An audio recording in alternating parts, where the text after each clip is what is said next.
back to walking kami ni Papa. Maingay na naman. Ayan. So back to walking kami. Naglakad kami mula sa amin. And planning na magbabayad ng PLDT sa SM.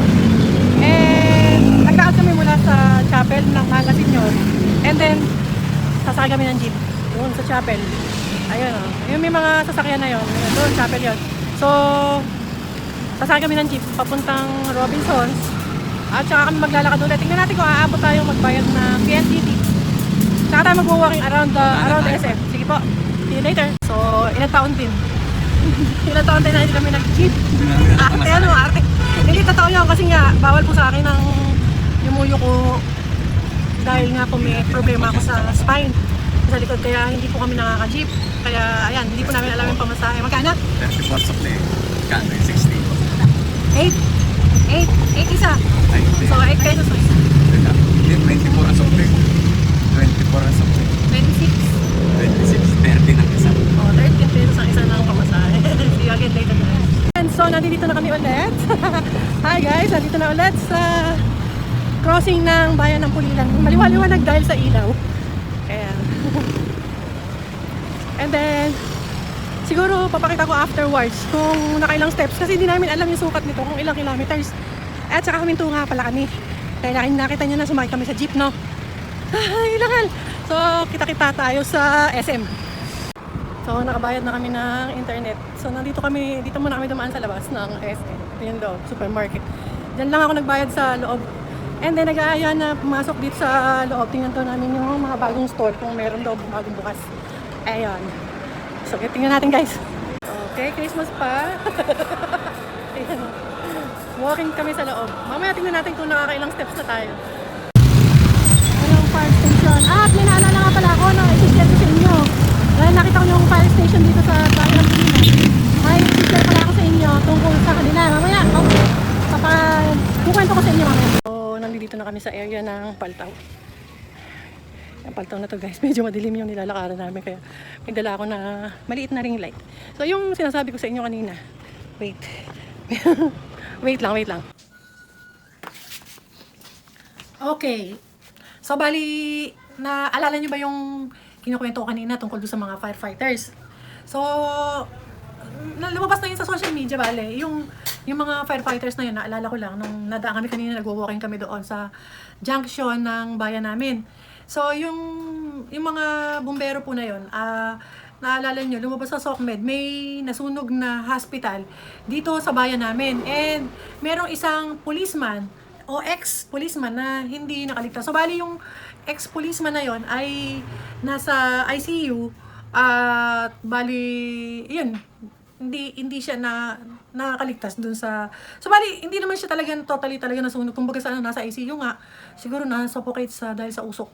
Yun, kaya so, bali, yung ginawa namin pala, yung pumunta pala kami dun sa himpilan ng bumbero at nagdala kami ng konting pamaskong handog. Nag-share kami ng konti kasi hindi naman kami ganun kaya well off. So, kumbaga sa kung ano lang yung nakayanan namin, na yun lang yung kaya namin i-share. Syempre, di ba, ala namang sa dami yun. Hindi naman paramihan, kumbaga sa nasa kung tao sa puso natin yung ating pag-share, ganun lang yung gagawin namin. Gagawin natin. Yun. So, ayun. So, ayun, nakikita nyo, ito yung ginawa namin nung nagpunta kami doon sa bumbero. Full purse pa. Para Ay, marami po salamat. sa mga Tatuahin mo na ibang kasama para naman. Merry Christmas. Medyo inilagay sa rep kaya Opo, thank you po. baba ko na lahat. Hindi kaya. Opo. Tawagan lang po yung ibang kasama para... Okay, sir. Thank you po. Thank you po. Ayan. And salute sa inyo doon sa... Saan ka po ipopost naman? Ano po? Sa... Ay, YouTube po ito eh. Hindi Ay, po YouTube yan. YouTube po. Pero picture na lang tayo. So, sila yung magigiting na mga tatawa ba? Pamatay sunog ba? Ano ang tawag sa inyo sa Tagalog? Pwede po yung kamatay po. Kaya pumatay sunog mga sa Bureau of Fire. Sila yung magigiting na umupula ng sunog dito sa hospital ng Our Lady of Mercy. Yes po. Saan namin mapapala yun, ma'am? Sa YouTube. Biyahe Kalye. Biyahe tayo. Good evening po. Merry Christmas po. Christmas po. Merry Christmas. Wala. Pasensya na kayo Thank you po, thank you sa po. nakayanan namin. Naliligo pa yung ibe. Salamat po. At bago ako magpaalam sa inyo, papakita ko yung papakita ko na lang sa inyo yung ano natin. Wait lang, titingnan natin kung kaya ha. Kung kaya natin na ayan. Kung kaya natin na i-play. Okay, please sa inyo itong Ayan ito o. yung Wait lang. for today. So bali, wait lang ha. Ito yung, naka-ano kasi to? Ano ba tawag doon? Naka-video ko kasi.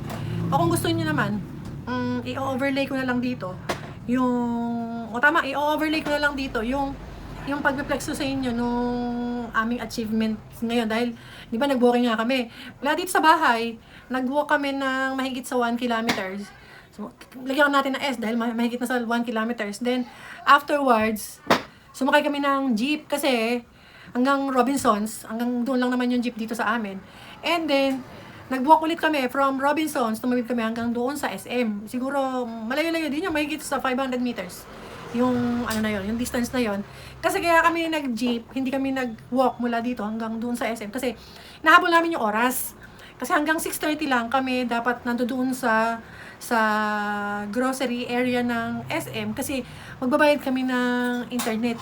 Yon, kaya kami sumakay. At nagmamadali nga kami para umabot. And luckily, may luckily na naman tayo. Umabot tayo doon. At nakapagbayad nga tayo. Then, ang ginawa namin, ikot kami doon sa labas kami ng supermarket. Punta kami doon sa kabilang entrance ulit. Tapos doon kami lumakad, pupasok doon sa loob ng SM. Mula doon sa dulo, nilakad ulit namin hanggang sa hindi naman doon sa kabila. Lumigo ulit kami, papunta doon sa may SB area kasi may pinakita si Papa sa akin na bagong entrance daw ng SM papuntang parking lot.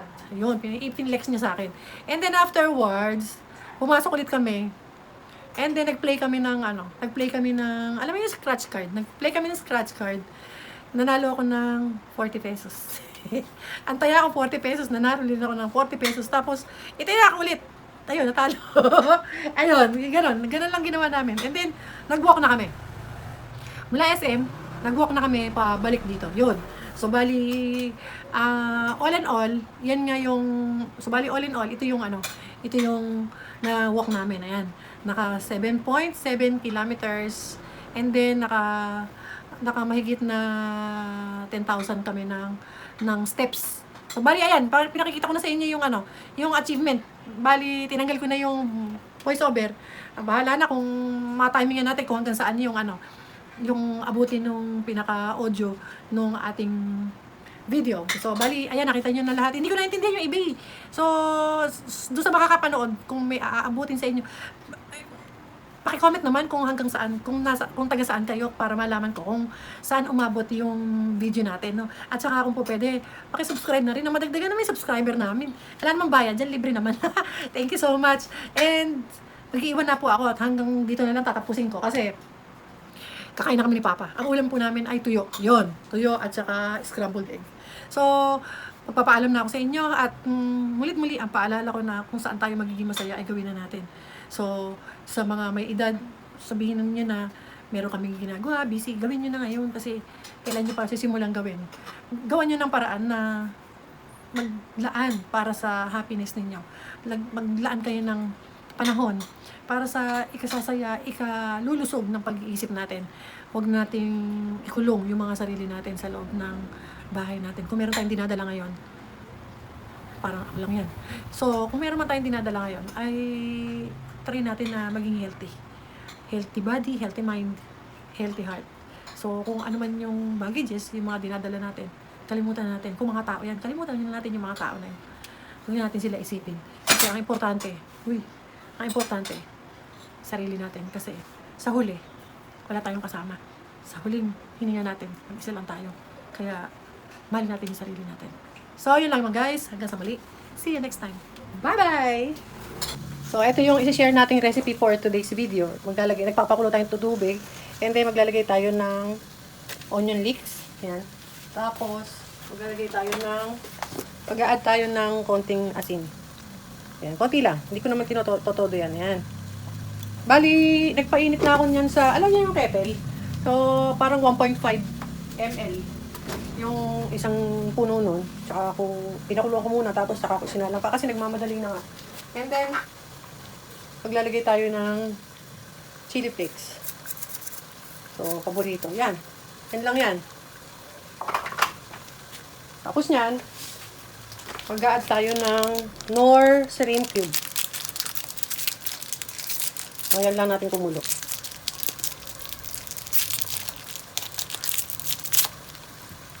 Yan, medyo, yan. Alam niyo na, fresh na fresh pagkakabukas, ano. Yan, lagay natin. So, yan lang natin kumulo at babalikan ko kayo later. So, actually guys, ito yung hinanda namin din ito nung New Year. So, bali, maglalagay tayo ng shrimp. Uunahin natin yung shrimp kasi medyo may kalamigan pa. So, binili ko lang yan sa Osave. Nakachempo tayo. Ang gaganda nung size nung shrimp na nabili natin sa Osave. Osave, baka naman. Yan. O, kahit hindi tayo malaking vlogger, ay malayo mapansin tayo, no? Yan. Kaya natin ng maluto ng bahagya kasi medyo may pagka-frozen pa siya dahil madalian lang. And then, a-add tayo ng, ito lalagay natin itong fish tofu. Yan, at saka itong, ano nga ba tawag dito? Ayan, fish cake. Ayan, fish cake. At actually, nabibili ito sa SNR na nakaganyan.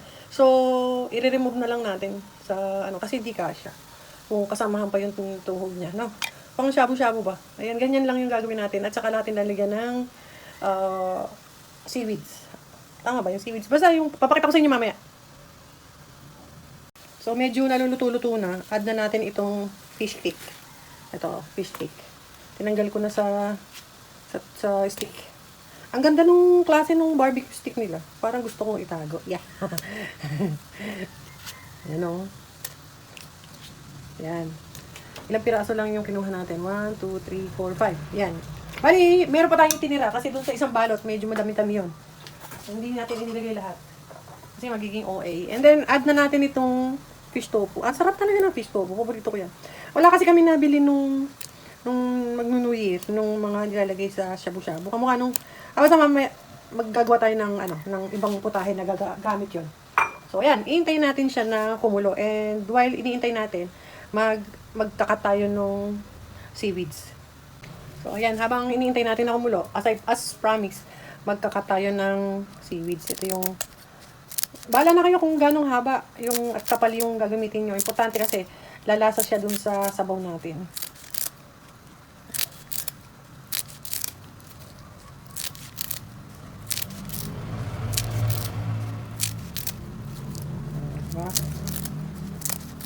Wala tayong gulay guys. Wala din tayong noodles na inilagay. Pwede naman kayo maglagay ng noodles na instant noodles na dito.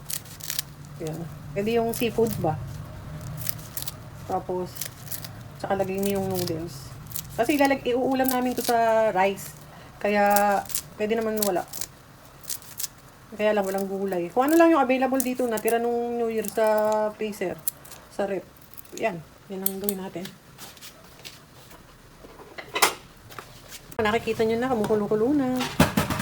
Ayun. Narinig nyo ba yun? Si Chopper yun. Tinitimbang niya yung sarili niya. Joke lang. Yan. O, diba? Pwede naman natin sigurong ikat ito. Kasi, wait lang.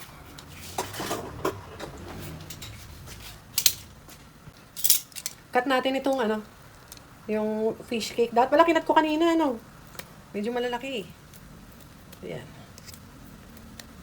Sarap sana nito kung gagamit tayo ng chopstick, Ay, feel natin yung shabu-shabu. Tingnan natin, mamaya. Gamit kami ni Papa. Meron pa naman natira na 2 piraso na chopstick. Titikman natin sa kanya kung masarap. So, tatapusin ko lang itong pagkakat. At babalikan ko kayo mamaya. Ayan nga. Pinatay na natin yung apoy. So, natikman na ni Papa. Masarap na. Sakto lang. So, sayang wala tayong gulay. Pero, okay lang yan. So, kung gusto nyo, ayan katulad nyan, pwede pa kayong mag-add ng nori. Ayun, nori pala tawag. Hindi sa seaweeds.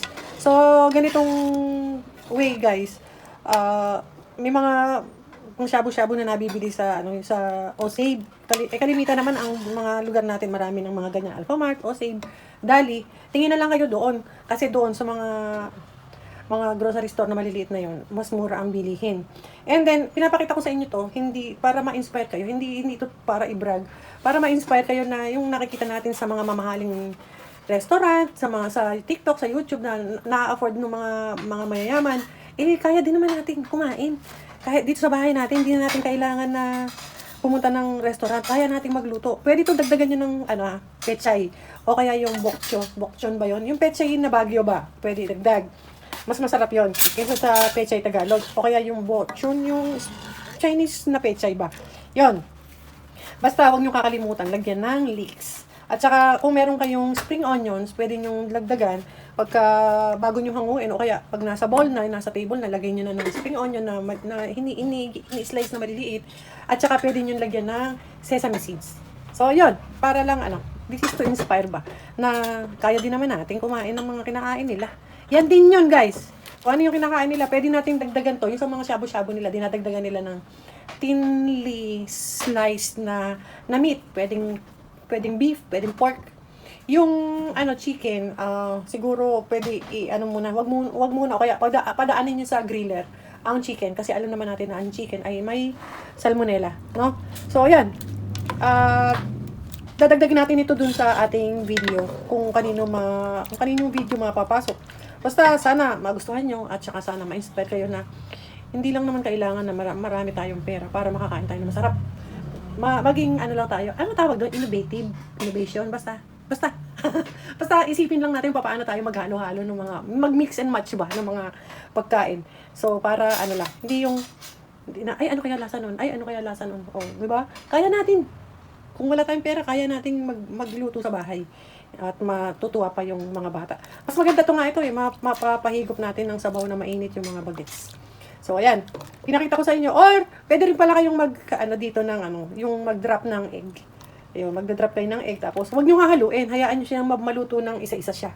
Para pag hinango nyo, solo-solo itlog yung makukuha nyo. So yun lamang guys. At sana ma-inspire kayo. Sana hindi kayo naiinis sa mga video ko. And, I hope na subscribe naman para madagdagan yung subscribers natin. At para, paki-comment na lang kung hanggang saan tayo nakakarating. Kung saan yung lugar ninyo at kung saan nakakarating yung video natin. Maraming salamat sa inyong panonood.